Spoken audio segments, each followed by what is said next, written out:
sambut Menteri Rangba Kajala, ba Presiden Song, negasngi ba Ukraine bat kinong to kebor, ula penting ba sorkar kelade ban aiktin sya keseng HNLC ba kakwa ya ucaman ba Bobby Marwan ba du General Secretary ba san kepar nong terau begini don lang hak jinge keren esok kabanwan. Nagaliang ba Presiden ulaong ba karai menta kasyong hak HNLC bat ke sorkar ka apketin naki pan penyat cakmat kejinge keren esok. Su ula berabru da kabaong halor kejinge keren esok bat ke HNLC nagaliang jongu ukwa ban pencikna yaki sasisen ba ukwa ru ban karpat ya baro kamtam kinongelam ba halor bakin senga bahaban wan cakmat bat kidang ap yaki nagaliang sorkar jela bat ke sorkar pedeng ban penlong biang ya kejinge keren kaba kikwa bandon no. Su ba Presiden ulong ba habai dei bet ke notis khot hajir kam dei ka ba khot ak sorkar hanrai ka dei tang ka kam ka ba jule da ka ying ka syari. Ula benrap da ka baong ke judiciary bet ke executive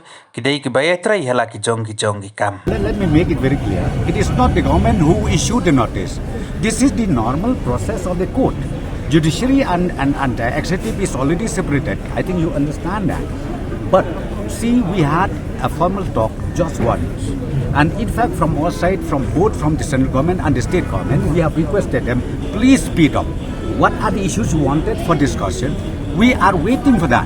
In fact, my appeal to all of them, once again to HNLC leaders, be serious, come up, we are waiting for you, then we discuss. Because as I said to you, they should not be so panicky about the warrant issued by the court. There's someone issued by the court. This is a normal process, as I said to you. That's why we would like to process the sitting at the earliest possible. Then we will work out all these issues.